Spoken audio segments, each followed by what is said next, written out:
Hello friends, welcome you all. मैं doctor Satyendra Tanwar, director and founder Indian Institute of Learning Life Saving Skills, associate consultant at Shubh multi speciality hospital Bhiwani, Haryana से। आज हम बात करेंगे एक छोटे से हेल्थ इशू के ऊपर और उसका नाम है सांस की प्रॉब्लम। सांस की प्रॉब्लम अभी जैसे सीज़न ठंड का आ रहा है तो सांस के मरीज भी काफ़ी ज़्यादा मात्रा में बढ़ रहे हैं। इसमें सभी तरह के मरीज आते हैं जिनको सांस लेने में दिक्कत होती है, या फिर डस्ट से एलर्जी है, या फिर जो कोल्ड एयर है वो अंदर जाती है तो उसके कारण ब्रोंको स्पैज़म हो जाता है।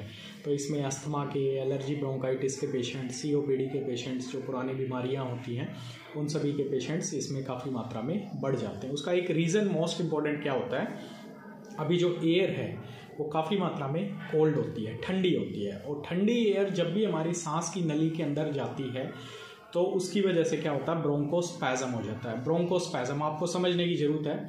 अगर समझिए ये हमारा नॉर्मल डायमीटर है, जो हमारी सांस की नलकी है उसका नॉर्मल डायमीटर है, जैसे इतनी चौड़ी है। तो जैसे ही ठंडी हवा या कोई डस्ट इसके अंदर जाता है तो ये क्या होता है, ये सिकुड़ जाता है, ये सिकुड़ जाता है, जिसको हम नॉर्मल भाषा में बोलते हैं ब्रोंकोस्पैज़म। स्पैज़म हो जाता है, मतलब एकदम इससे ये टाइट हो जाता है ऐसा। तो इसके लिए मोस्ट इम्पॉर्टेंट आपको क्या करना चाहिए, जब भी आप रात में जो हमारा बॉडी का टेम्परेचर है वो कंपेरेटिवली क्या होता है थोड़ा सा हायर साइड रहता है। आप कपड़े पहन के या कोई भी ब्लैंकेट या यूज़ करके आप सोते हैं। सुबह जब आप उठते हैं तो डायरेक्टली आप एकदम से अपने शरीर को एकदम से एक्सपोज ना करें, क्योंकि ठंडी हवा एकदम से अंदर जाती है और एकदम से ब्रोंकोस्पैज़म हो जाता है। ये इमीडिएट होता है, एकदम से प्रॉब्लम हो जाती है और सांस लेने में दिक्कत होती है, लेने में और छोड़ने में दोनों में दिक्कत होती है। और कई बार तो सीटियाँ बजने लगती है छाती के अंदर, सीटी की साएँ साएँ की आवाज़ आने लगती है। जो अस्थमैटिक पेशेंट्स टिपिकल होते हैं उनमें दिक्कत होती है। दूसरा मोस्ट इम्पॉर्टेंट, जिनको डस्ट एलर्जी है। डस्ट एलर्जी क्या होती है, डस्ट एलर्जी का मतलब है जैसे आप सुबह उठे हैं, आप काम कर रहे हैं तो कोई भी फ्रेगमेंट है, कोई धूल है, पार्टिकल है, या किसी पेड़ के कोई छोटी छोटी डस्ट पार्टिकल हैं, या फिर कोई फ्यूम्स हैं, कोई भी चीज़ वो जब हमारे शरीर के अंदर जाती है, जब हम सांस लेते हैं एयरवे के अंदर जाती है, सांस की नलकी के अंदर जाती है, तो उसमें मोस्ट इम्पॉर्टेंट क्या होता है, एकदम से जो चीज़ अंदर जाती है तो हमारी बॉडी किसी भी नई चीज़ को रिकॉग्नाइज करती है फॉरेन बॉडी। और फॉरेन बॉडी का मैं एग्जांपल आपको टिपिकल दूँ तो जैसे आपके घर में कोई अनजान आदमी आता है तो आप एकदम से दरवाज़ा नहीं खोलते हैं, आप यूजुअली दरवाज़ा नहीं खोलते हैं। तो वैसे ही हमारे शरीर के अंदर में भी एक रिसेप्टर्स हैं, ऐसी चीज़ें हैं जो रिकॉग्नाइज करती हैं ये हमारी चीज़ है या बाहर की चीज़ है, एज ए फॉरेन बॉडी है।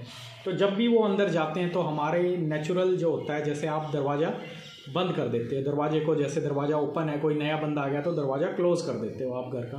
तो वैसे ही हमारा जो एयरवे है, रेस्पिरेटरी ट्रैक्ट है, कोई नई चीज़ अंदर जाती है तो वो क्या करती है, दरवाज़ा क्या हो गया, ये रास्ता हो गया और इसको ब्रोंकोस्पैज़म हो जाता है। ब्रोंकोस्पैज़म हो जाता है इमीडिएटली अंदर जाते ही, और सांस लेने में दिक्कत होती है, सांस छोड़ने में भी दिक्कत होती है, जिसके कारण सांस के मरीजों में काफ़ी एकदम से प्रॉब्लम हो जाती है।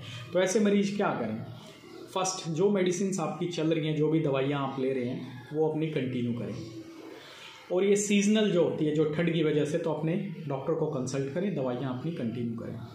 मोस्ट इंपॉर्टेंट, अपने आप को ठंड से बचाएं। इमीडिएटली आप जॉगिंग पे जाते हैं, रनिंग पे जाते हैं, या कोई भी आप ब्रीथिंग एक्सरसाइज करते हैं, पहले आप जैसे गर्मियों में समर सीजन में 6 बजे करते थे, 5:30 बजे करते थे, 6:30 बजे करते थे, उसको थोड़ा सा पोस्टपोन कीजिए, उसको आपको पोस्टपोन करना पड़ेगा। इतनी अर्ली मॉर्निंग आप नहीं कर सकते, क्योंकि जो ब्रीथ है, जो एयर है, जो हवा है, वो काफ़ी कोल्ड है। और कोल्ड एयर जब भी आप ब्रीथिंग एक्सरसाइज करते हैं, आप सडनली अंदर एयर सांस लेते हैं, बाहर छोड़ते हैं, तो वो एकदम से अंदर जाती है।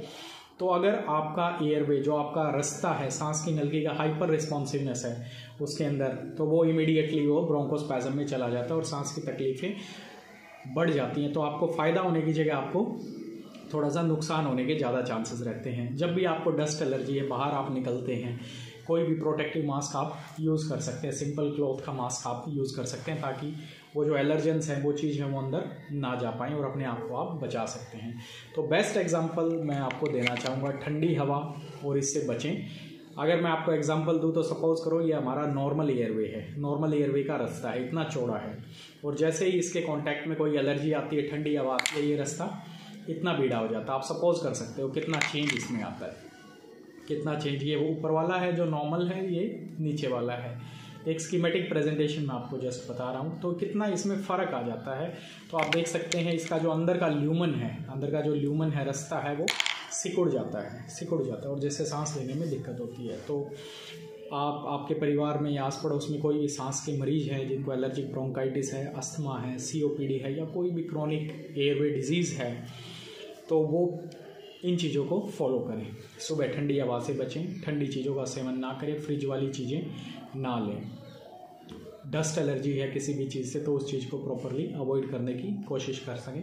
मेडिसिन्स अगर कोई ले रहे हैं तो अपनी मेडिसिन्स को इस सीज़न में कंटिन्यू करें।